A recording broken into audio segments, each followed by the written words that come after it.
everyone, and welcome back to another episode of Psypris' Asylum. Today we're discussing sexual harassment within the community and what's being done to prevent and stop it. As we've been discussing, cosplay is when you wear a costume and portray a certain character that you either relate to or like in some way. Naturally, a cosplayer will want to be as accurate as possible when designing this costume, whether they purchase a pre-made costume, commission a custom-made outfit, or fabricate their own cosplay. What does this have to do with sexual harassment? Well, it's pretty obvious that a lot of characters in anime, video games, and other series wear provocative or revealing clothing. And when done correctly, that puts the cosplayer in a provocative or revealing costume. Now let me go ahead and interrupt myself to note that I am not implying that sexual harassment only occurs when a cosplayer is dressed as one might describe as skimpy. A man in a poncho can be a victim just as much as a woman in lingerie. There is no excuse for this. Harassment should never be tolerated.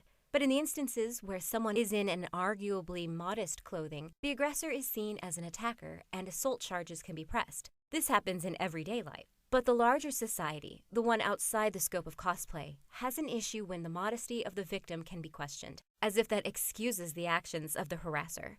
Along these lines, it seems as though men, in the eyes of society, are incapable of being victims of sexual harassment, which again is absurd. No one has the right to touch anyone without permission. Why that's such a hard concept to understand, I have no idea, but that's my viewpoint and hopefully the majority thought.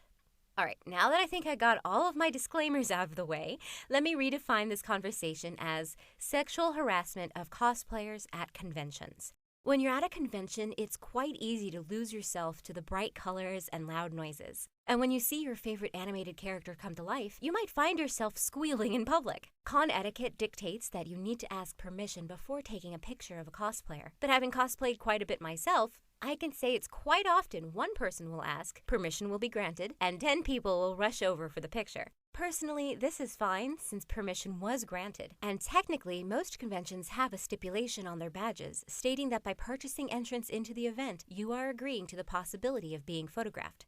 While this is mostly for convention photographers, it can apply to individuals as well. Sometimes a person gets so caught up in seeing a character that they don't remember that it's just a person in the costume. I remember once when I was dressed as Sasuke from Naruto, a girl between 13 and 16 was walking past, pointed her finger directly in my face, and with all the venom a teenage girl could muster, stated, "I hate you." I was shocked, to say the least. Usually, I get people rushing over for a hug and telling me that I'm their childhood or I'm their hero. But almost all of these comments are directed to the character, not me as a person. This becomes a problem when the person gets a little too into it. Remember that sexual harassment isn't only through unwanted touching. Lewd suggestions and catcalls are sometimes more uncomfortable than an accidental bumping into a boob. Of course, things like catcalling can escalate into actual touching, inappropriate photography such as upskirts, and even sexual assault and rape. The average congoer is not a bad person, and the people who do these sorts of things usually mean it as a compliment or speak without thinking. Once again, this is an issue in society as a whole, so it should not be a surprise to consider the issue bleeding into the cosplay community. But that doesn't mean our fandom has to tolerate it. So what's being done? Cosplay is Not Consent is a movement developed to bring attention to the issue and call out perpetrators, to educate those who aren't aware, and to show that this behavior will not be tolerated. The online presence is strong, and multiple photo sessions can be seen with cosplayers holding a sign that says either "cosplay is not consent," or they will quote something that a harasser has said to them. Through the use of cosplay is not consent, conventions are posting notices around the venues, on the back of badges, and in the welcome packets, explaining their zero-tolerance policy and encouraging witnesses and victims to speak up. And that's exactly what needs to be done. Every convention has hotel staff and security that are more than willing to assist. But if they don't know it's happening, they can't help. It's embarrassing for the victim to stand up for him or herself, but the more encouragement they are given beforehand, the more strength they will have after said attack.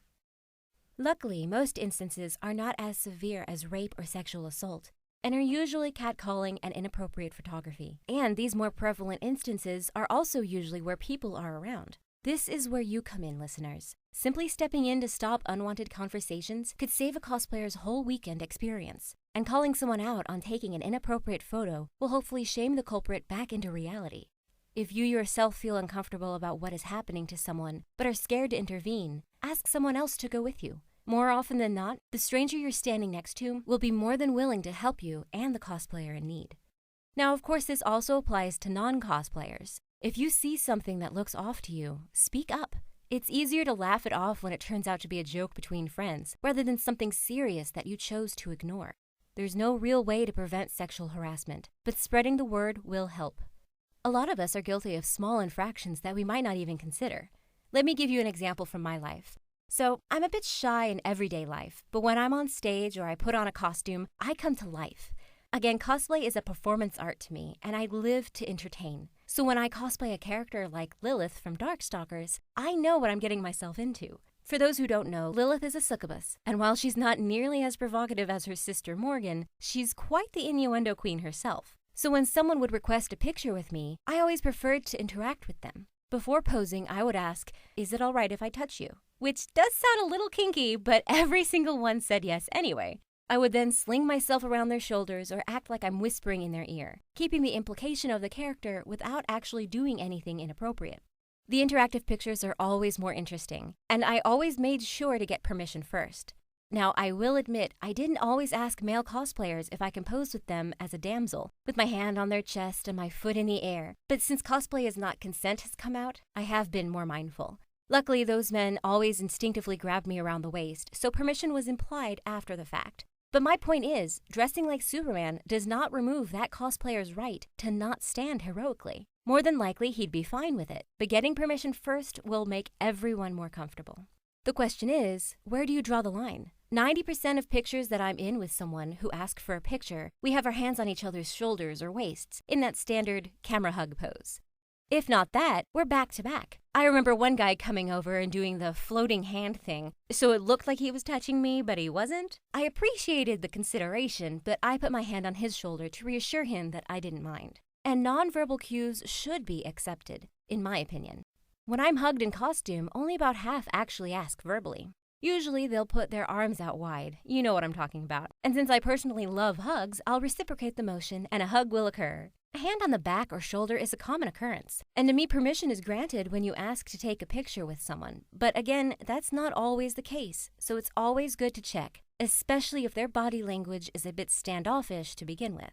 Another thing to consider is the costume itself. The person might not have an issue with hugging and the like, but they might be protecting their body paint or a delicate accessory like wings. So that's another reason entirely why you should ask first. While non-cosplayers don't have that exact issue, you can never be certain who might have an injury or a sunburn. So it's not just about personal space, but it all comes down to respect.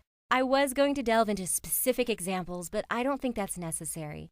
To summarize, it's easy to get caught up in all the excitement at conventions, but remember that cosplayers are people too.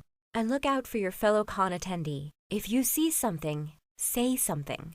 In the next episode, I'll be dabbling into the world of steampunk and Lolita to discuss if they are cosplay or couture, as well as introducing you to furries and fursuiting. So stick around, and until then, stay crazy!